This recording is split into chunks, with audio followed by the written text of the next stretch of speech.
초등학교 2학년인가 어린 학생인데 집에서 그 원격 수업을 해야 되는데 엄마가 도와줘야 된대요.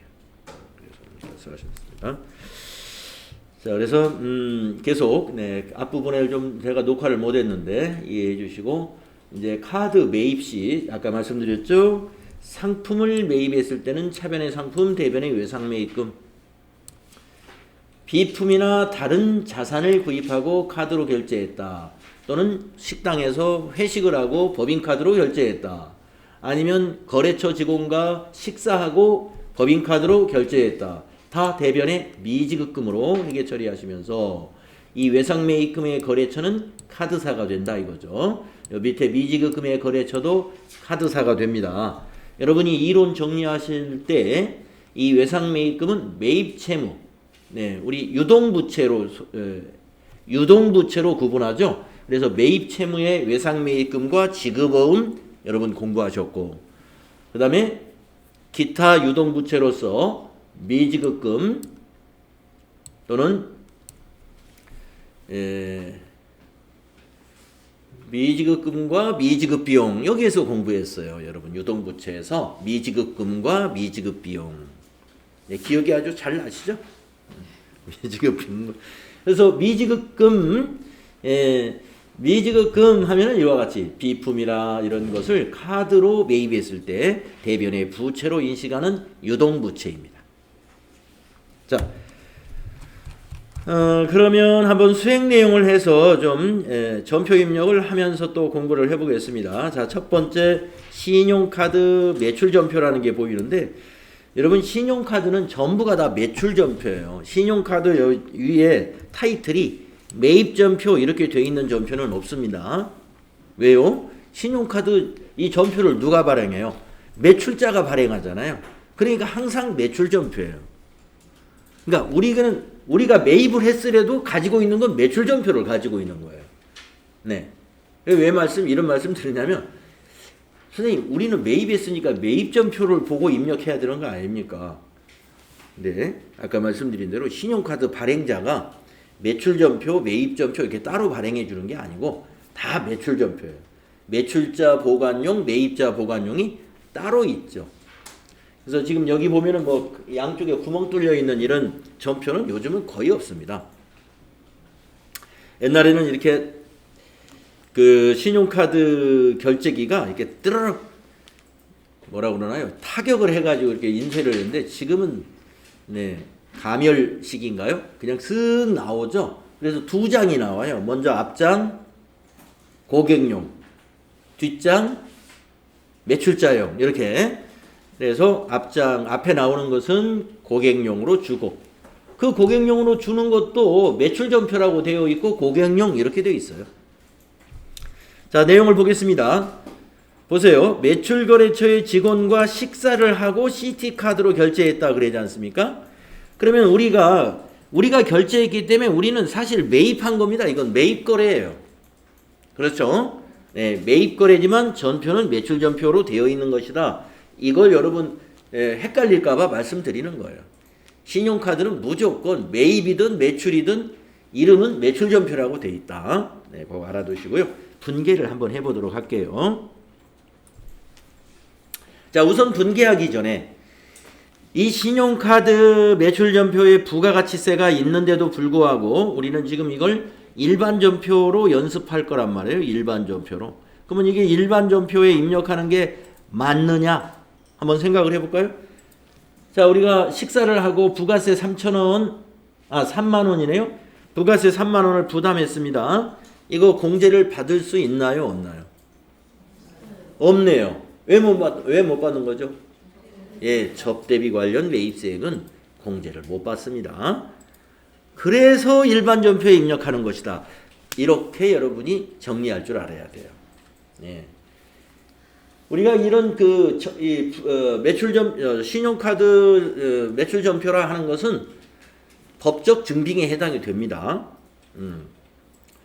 부가세가 있음에도 불구하고 이 부가세라는 것은 사업자가 부담한 것은 환급을 받고 사업자가 매출하면서 받아놓은 것은 납부를 해야 되고 그런단 말이에요. 그래서 납부하고 환급받고 이게 그럴 필요 있느냐 해서 여러분 부가가치세 신고할 때 납부세액의 원리가 뭐예요? 우리가 매입자로부터 받아놓은 매출세액에서 우리가 지출할 때 부담한 매입세액을 빼가지고 납부를 하죠. 그게 부가가치세의 납부세액 계산 방식이란 말이죠. 우리가 스스로 빼요. 매출세액에서 매입세액을 빼가지고 납부를 한단 말이죠. 근데 이거는 못 뺀다 이거예요.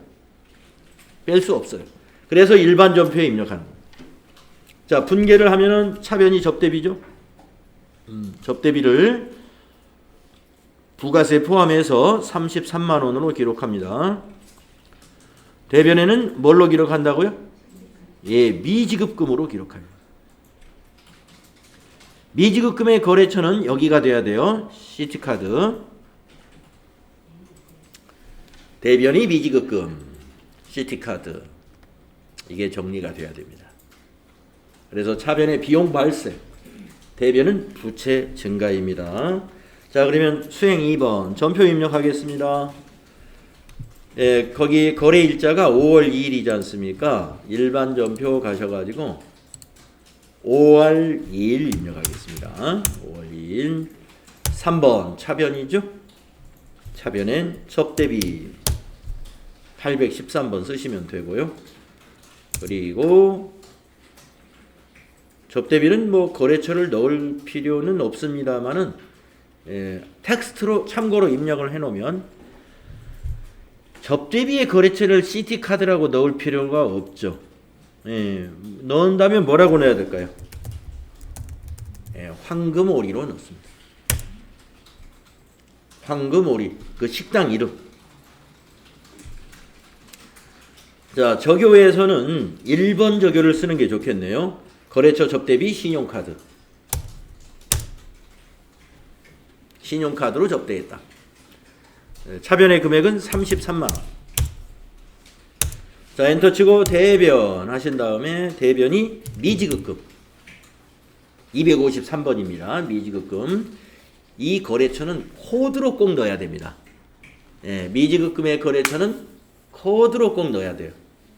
무슨 코드를 찾아야 돼요? 예, 시티카드 찾습니다. 시티카드. 그리고 거기 위에 있는 적요 엔터로 복사하면 돼요. 엔터로 복사하시고 대변의 금액은 330 플러스가 되겠습니다. 330 플러스. 네, 이 분계 잊어버리면 안 돼요. 이렇게 하시면 됩니다. 다음에 두 번째 거 해보겠습니다. 신용카드 사용대금 결제.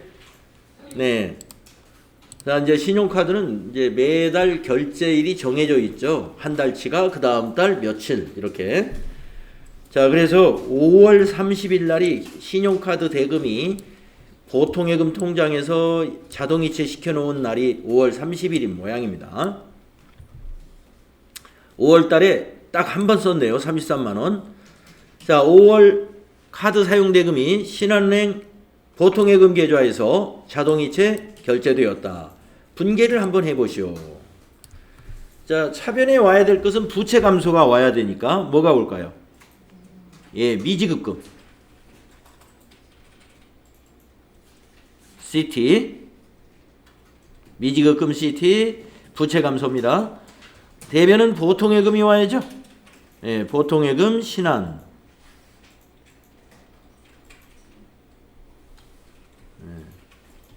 금액은 33만 원 똑같아요. 이렇게 해서 거래의 결합관계는 부채 감소. 부채 감소. 대변은 뭐예요? 대변의 보통예금은 뭐죠?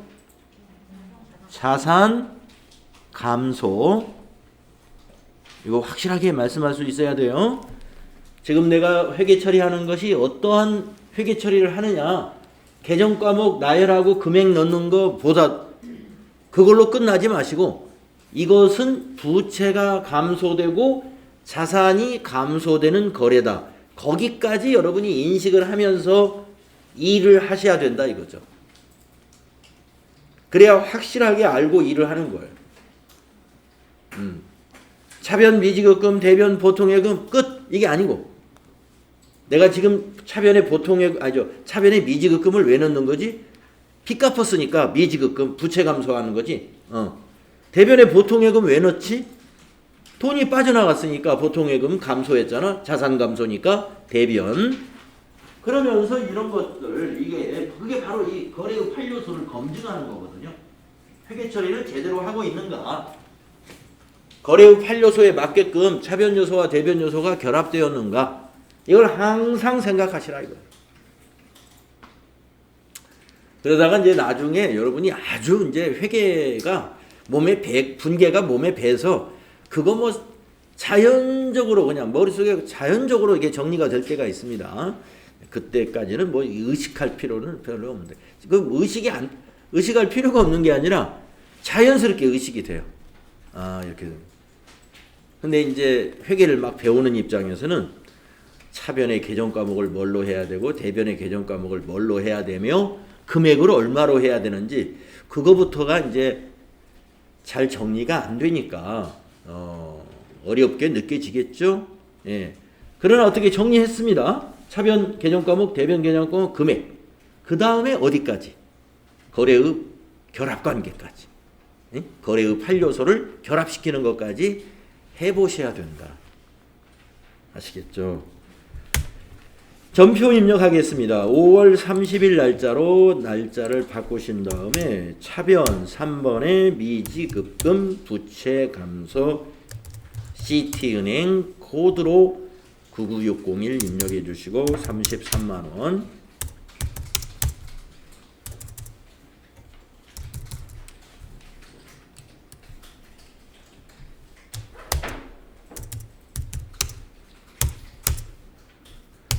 대변에 103번 보통예금이고 은행이 신한은행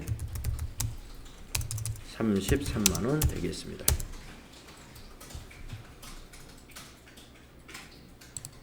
네. 자, 수행 결과 나와 있죠? 다음 페이지 보시면 수행 결과 우리가 한 내용과 똑같네요.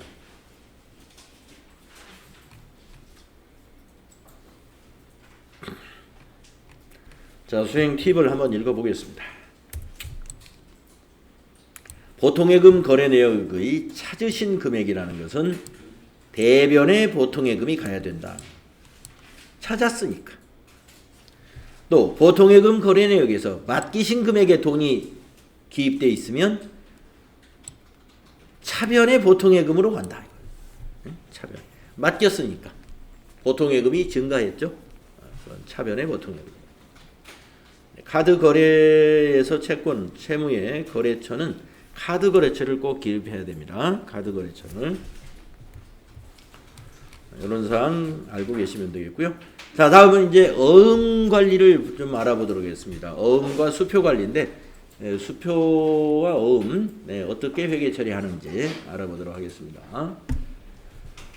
자, 우리가 이제 어음 하면은 약속 어음을 요즘에 이제 다 쓰고 있는 어음이 다 약속 어음입니다. 자, 약속 어음이란 무엇이냐? 발행인이 소지인에게 일정한 기일에 일정한 금액을 지급할 것을 약속하는 증권이다. 여러분들 받으러옴, 지급어음 할 때 이미 약속어음이라는 걸 배웠잖아요. 그래서 약속어음 거래에 대하여는 거래 상대방으로부터 물품 대금으로 약속어음을 받는 경우하고 그러면 이제 받으러음이죠. 반대로 은행으로부터 약속어음 용지를 수령해서 물품 대금으로 우리가 약속어음을 발행하여 지급하는 경우로 구분할 수 있다. 후자에 있는 은행으로부터 어음을 받아서 발행해서 지급할 때는 이건 지급어음. 앞에 있는 전자 내용 거래 상대방으로부터 물품 대금으로 약속어음을 받은 것은 받으러음. 그래서 받으러음은 매출채권, 지급어음은 매입채무.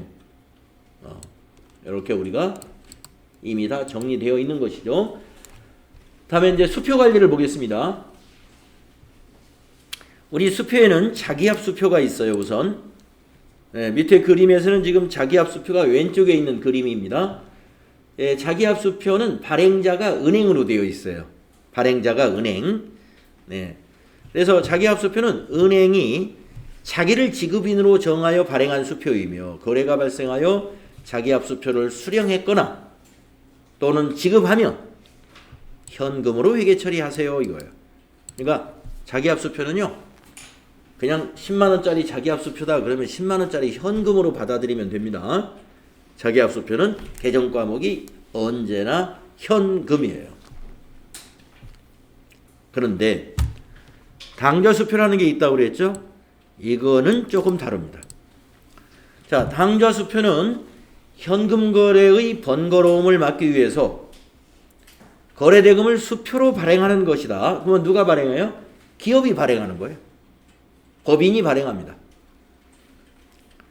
그래서 당좌수표를 발행하기 위해서는 기업이 은행과 당좌거래의 약정을 맺고 일정한 현금을 입금한 후 당좌수표 용지를 수령하여 필요한 경우에 발행하면 된다. 네.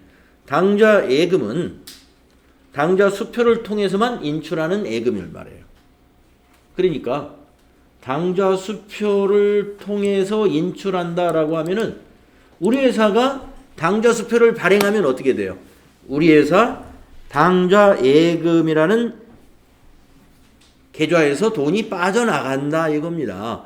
그래서 우리 회사가 당좌수표를 발행하면 대변의 당좌예금이 돼요. 당좌수표 오른쪽에 있는 그림입니다. 그래서 거기 밑에 보면 발행인을 여기다 기록하게 되어 있는데 발행인이 법인이에요. 그래서 여러분들 아마 당좌예금 배울 때 타인 발행 수표는 현금이다. 당좌자산 배울 때 현금 및 현금성 예산에서 자기합수표 현금이고요. 타인이 발행한 당좌수표는 현금이다. 그렇게 배우셨죠? 네, 맞습니다. 타인이 발행한 당좌수표를 받은 것은 자기합수표 받는 거하고 똑같이 회계 처리하면 돼요. 현금. 당좌수표라는 개정 과목 없어요. 자기합수표라는 개정 과목 없습니다. 자기합수표, 당좌수표, 타인이 발행한 것을 받았어요. 현금으로 처리하시고 자기합수표는 우리 회사가 발행한 게 아니에요. 그러나 당좌수표는 우리 회사가 발행할 수도 있다 그랬죠. 우리 회사가 발행한 당좌수표는 개정 과목이 뭐다? 네, 당좌예금이다. 그게 핵심입니다. 우리 회사가 발행한 당좌수표는 당좌예금이고요. 타인이 발행한 당좌수표는 자기합수표와 마찬가지로 현금이다 하는 거. 요거 핵심입니다.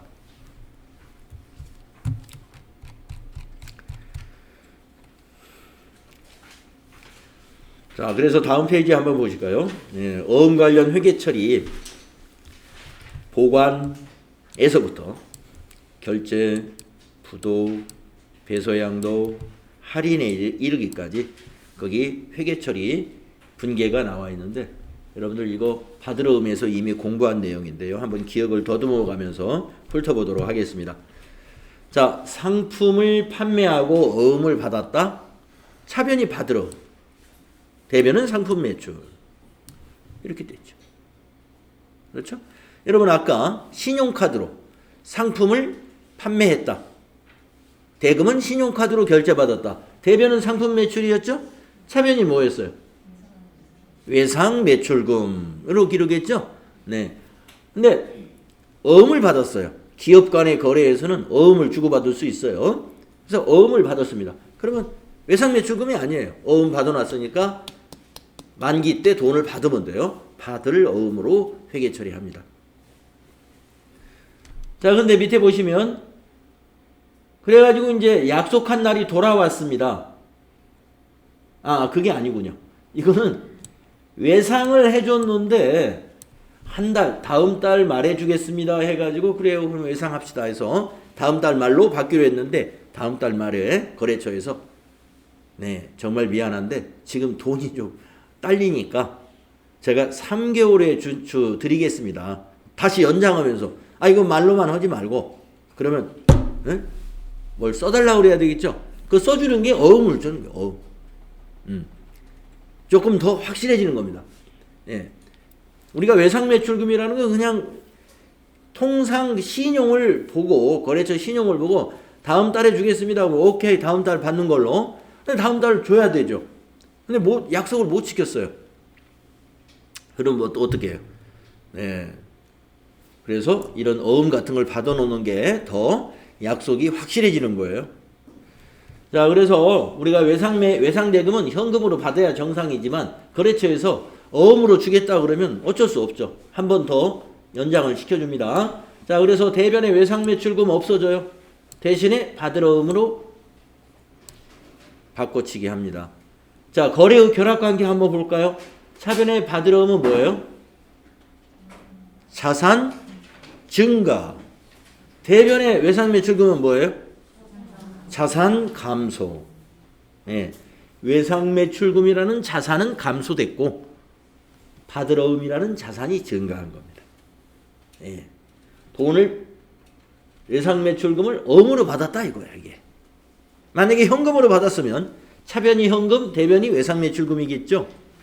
대변의 외상매출금이라는 매출채권 자산이 감소하고 차변의 현금이라고 하는 현금성 자산이 증가하는 거죠.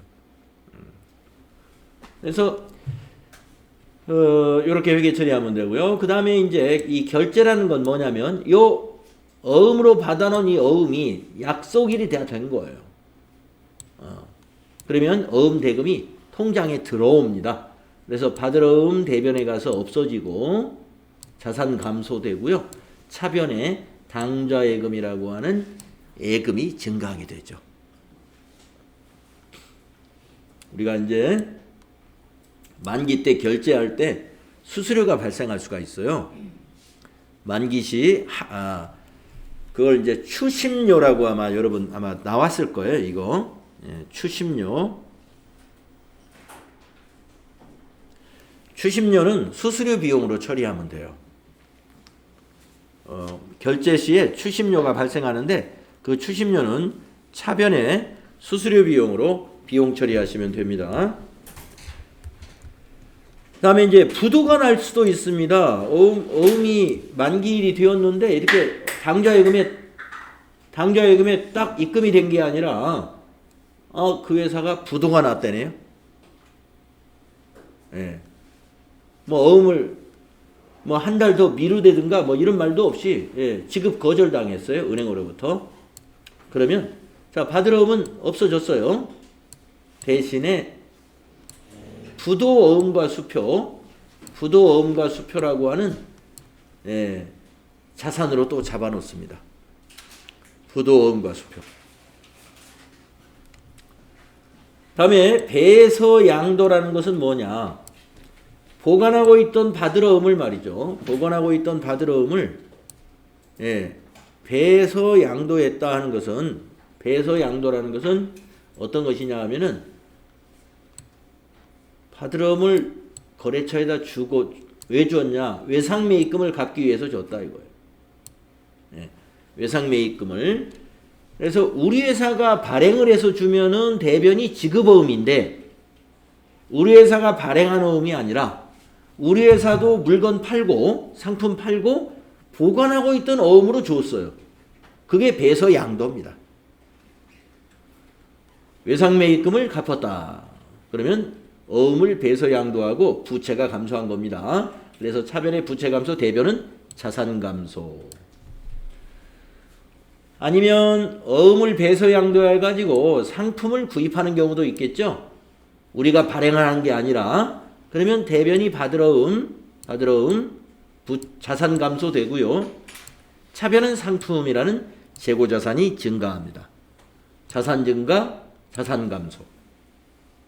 배서양도에 이런 거래가 있을 수 있습니다. 그 다음에 할인이라는 건 뭐냐?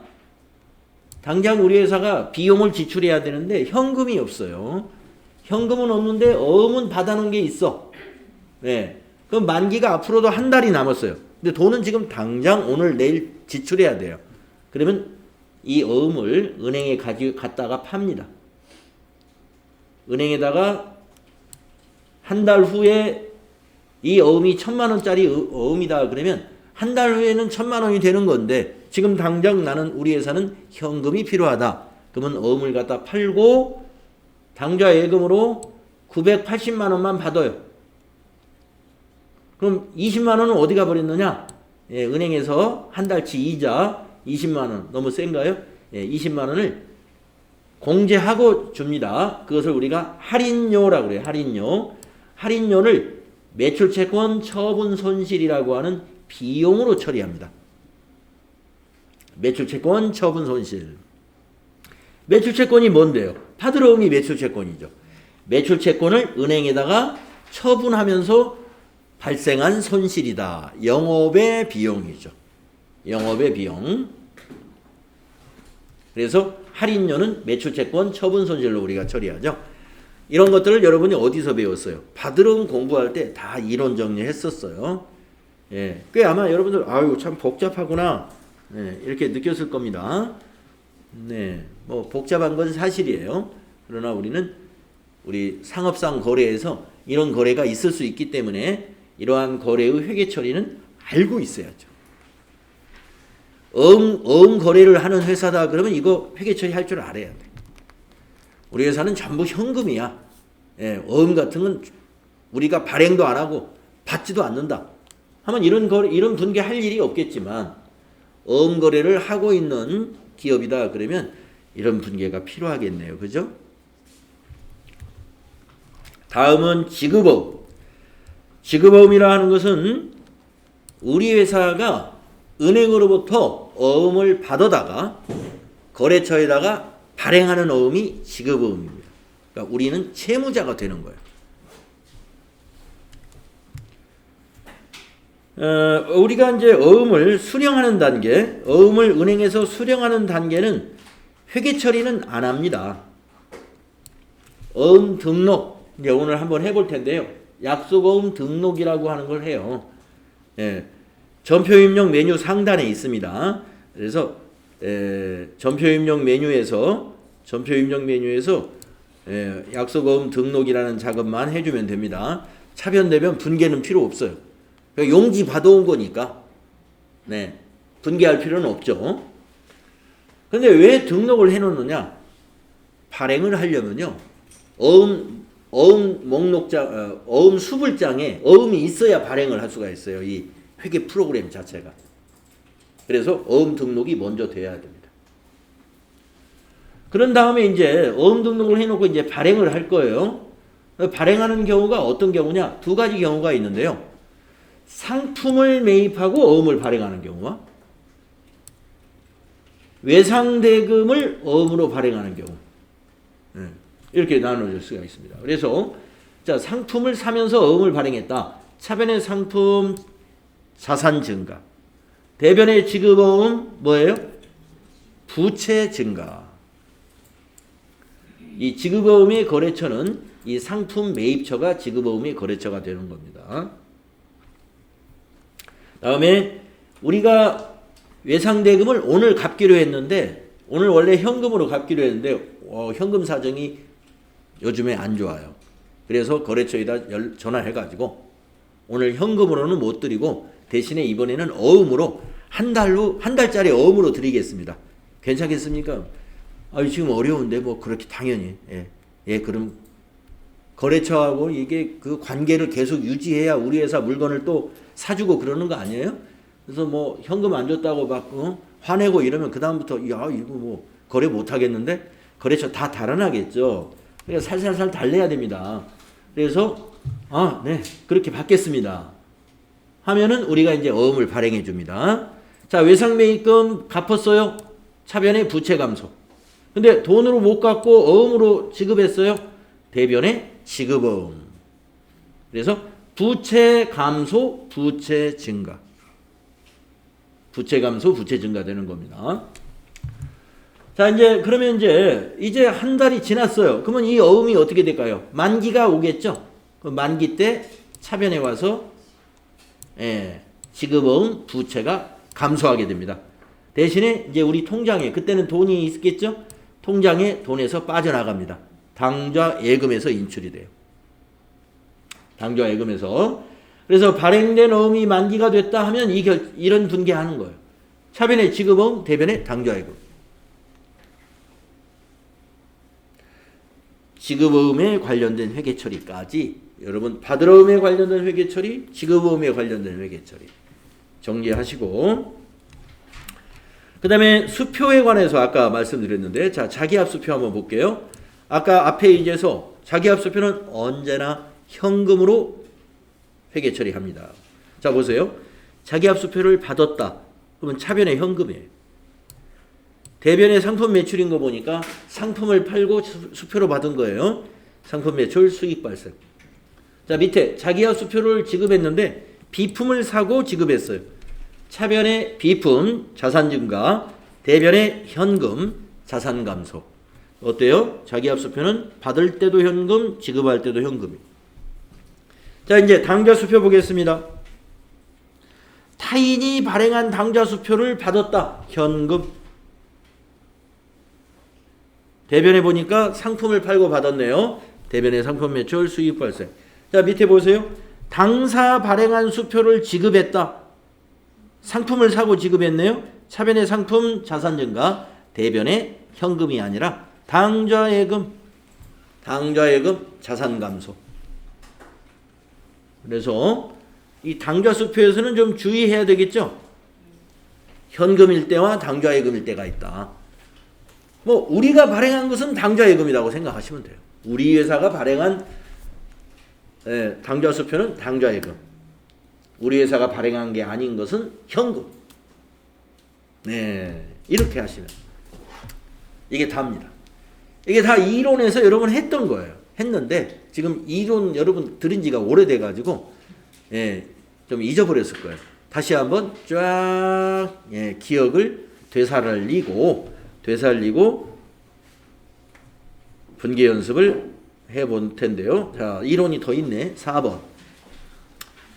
어음 관련 내용 조회. 이건 뭐 이론이 아닙니다. 요거는 이제 우리가 실습해 볼 거예요. 어음 관련한 장부가 받으러음 현황이라는 것도 있고 지급어음 현황이라는 것도 있습니다. 우리 받으러음 현황과 지급어음 현황 여기에는 이미 지금 장부가 다 만들어져 있어요.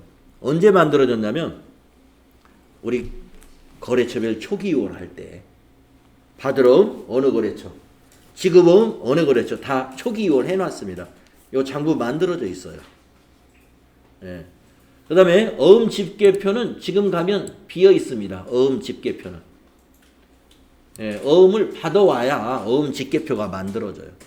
근데 우리가 아직 어음 받아온 거, 즉 어음 등록을 한 번도 안 했어요. 어음 집계표는 메뉴는 있지만 들어가 보면 아무것도 없을 것이고 그러나 초기 2월을 해놨기 때문에 이 두 가지는 지금 기록이 한두 줄 들어있을 겁니다. 자, 그 다음에 5번에 어음이나 수표를 분실하면 어떻게 하느냐. 자, 어음이나 수표를 분실하면 어떻게 해야 돼요? 바로 그 분실 사실을 어떻게 해야 됩니까? 은행에다가 신고해야 됩니다. 지급은행에다가 분실 사실을 신고하면 되죠. 그래서 사고 어음으로 등록을 해서 지급이 정지될 수 있도록 해야 됩니다.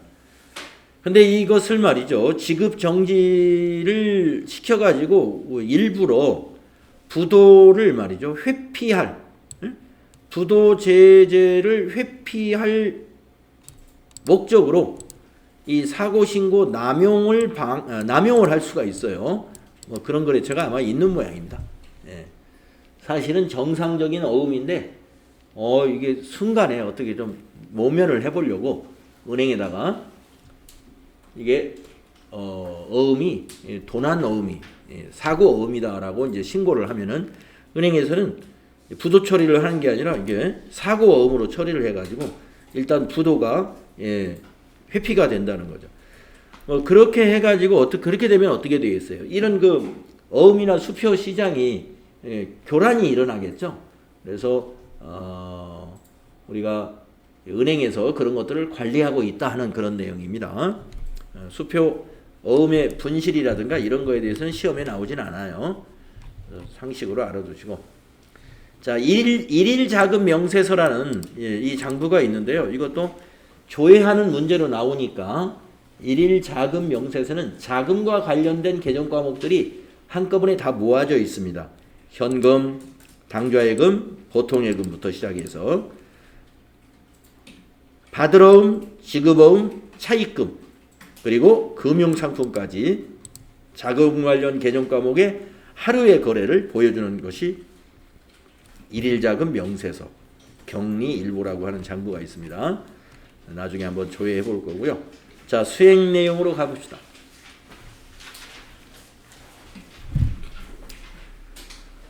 자, 1번 문제 보시면 전자어음 수령을 했다라고 되어 있는데요. 내용을 한번 보도록 하죠. 여기 보시면은 매출거래처 주식회사 데일리룩의 외상매출금을 동전발행 전자어음으로 6월 10일 수령하였습니다.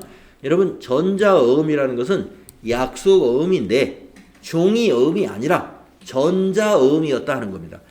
약속어음은 종이로 돼가지고 분실이나 이런 거 우려가 있기 때문에 요즘은 어음도 전자발행 시대가 됐습니다.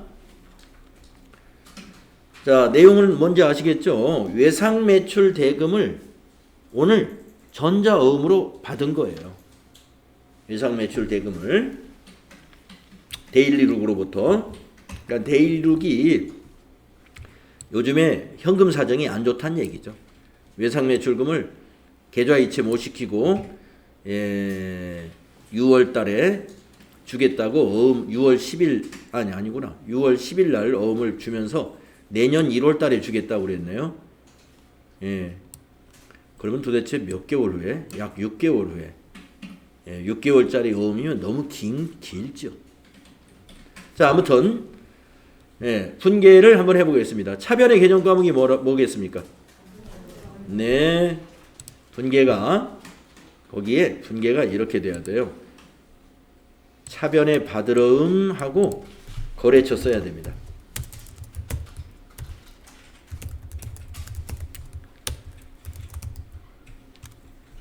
데일리룩 거래처 쓰시고 350만원. 대변은 뭐가 될까요? 외상매출금이죠. 외상매출금의 거래처도 똑같은 데일리룩이 됩니다. 350만. 분계 이렇게 기록하실 수 있어야 되고요. 자, 그러면 이 분계가 머릿속에 정리가 된다면 이제 전표 입력을 해야죠.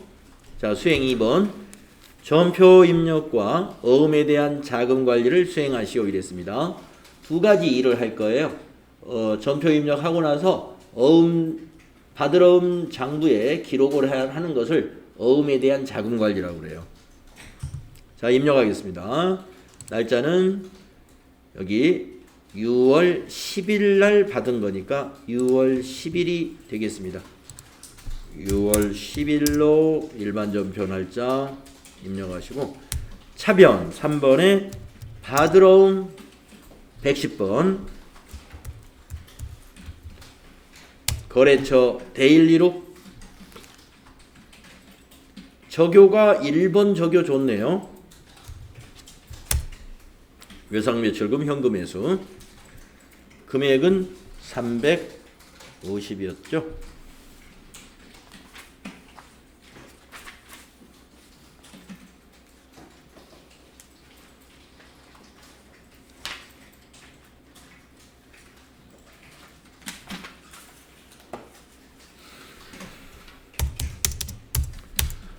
대변의 외상매출금 거래처 똑같습니다.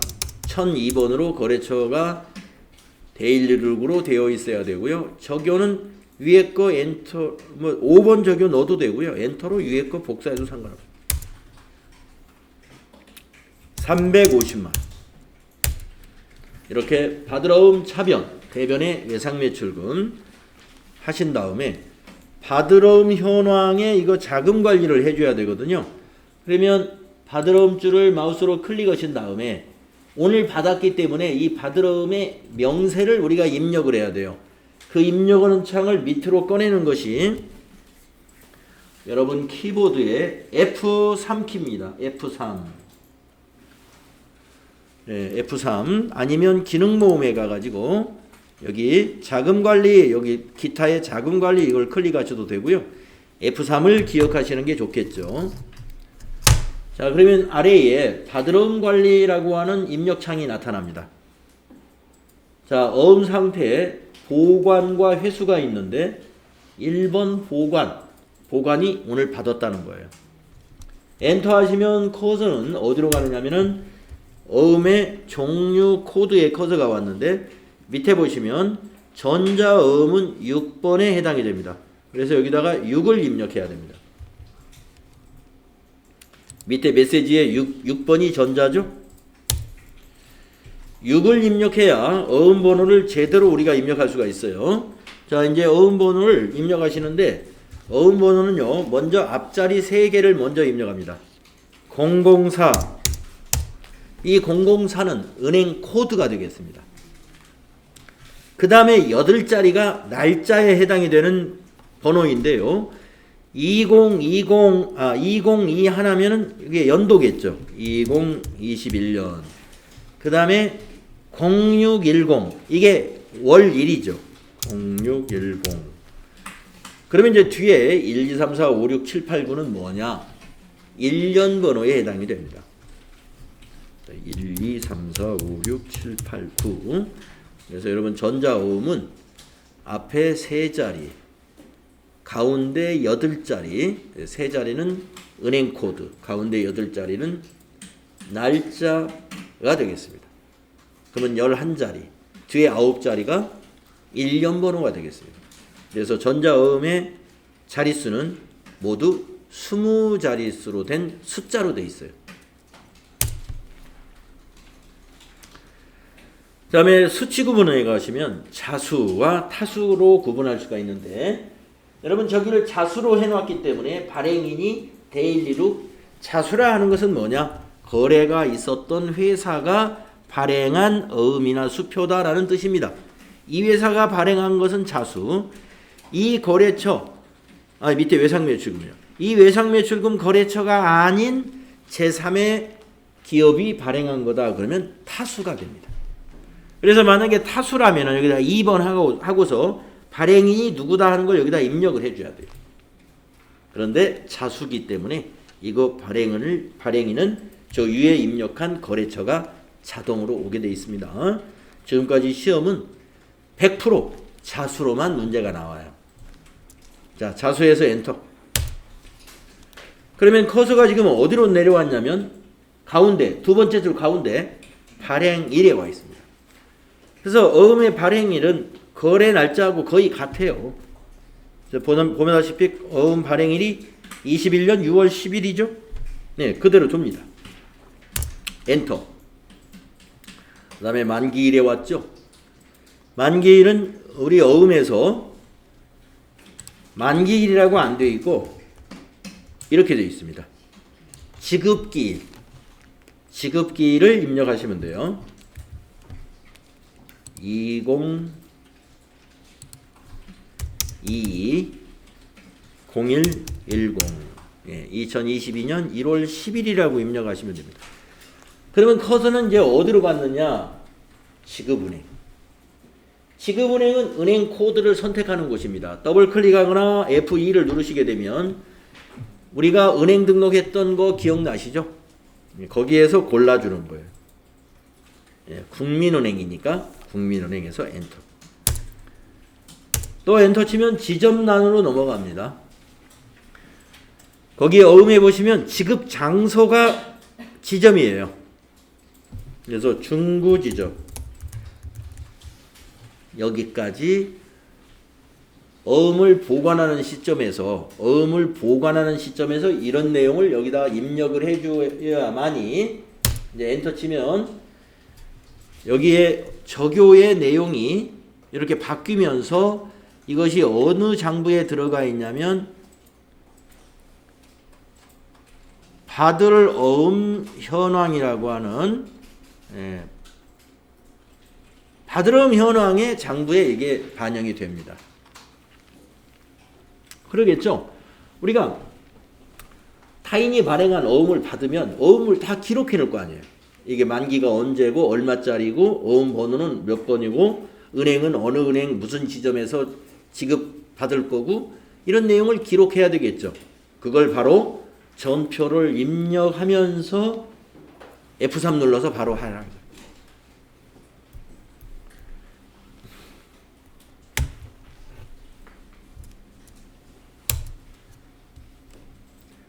잘하셨죠? 그 다음에 두 번째 문제 보겠습니다. 자, 전자음 240만원짜리가 있는데 발행일이 작년이네요. 그러면 이건 우리가 작년에 발행한 어음이니까 이미 우리 기초정보 관리할 때 등록했던 어음이에요. 이게 초기월 했던 어음이에요. 자, 내용을 보겠습니다.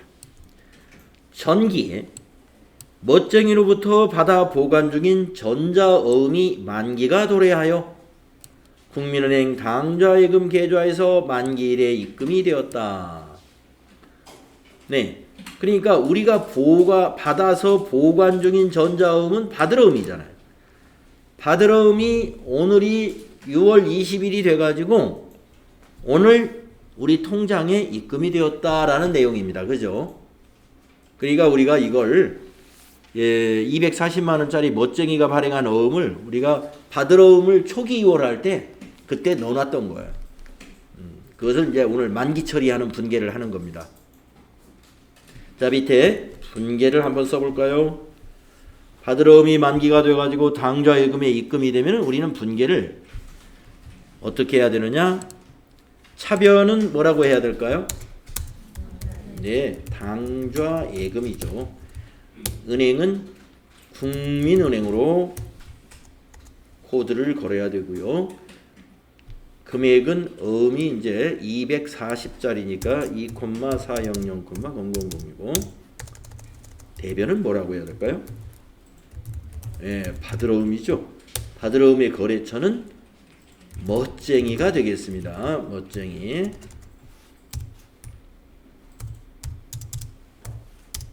이렇게 분계할 수 있어야 됩니다.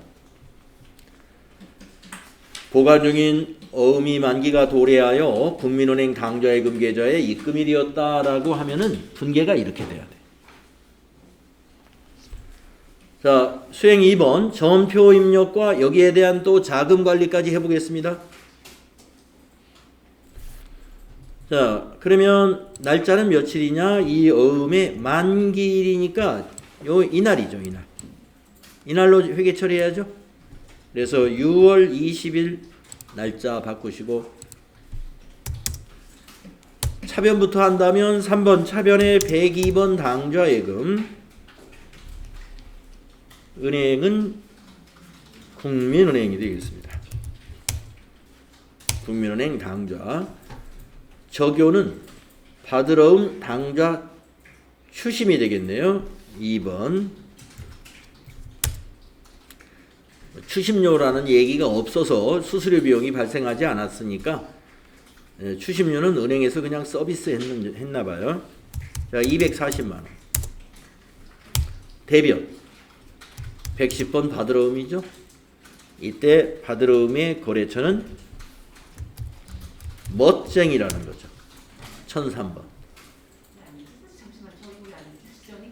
네? 지정이 안 돼요, 선생님. 왜 안 될까요? 네. 자, 지금 6월 20일 거래 제가 다시 한번 입력해 볼 테니까 한번 보십시오. 자, 6월 20일 하면은 9분 안에 커서가 오죠? 네. 만약에 차변부터 내가 할 생각이다. 그러면 그냥 3 입력하면 되죠? 네. 그 다음에 계정 과목이 차변에 뭐였어요? 당좌예금이죠? 네. 근데 여기서 왜 코드를 더블 클릭해 가지고 찾느냐 이겁니다. 여기서는 그럴 필요 없이 지금 키보드에서 바로 당좌를 여기다 입력하는 거예요. 코드에다. 그리고 엔터 치고 당좌예금 맨 위에 딱 찾아졌죠? 바로 엔터. 네, 바로 엔터. 자, 거래처 코드 입력할 때도 거래처 코드도 거기에서 뭐라고 입력해요? 예, 국민을 입력하는 거죠.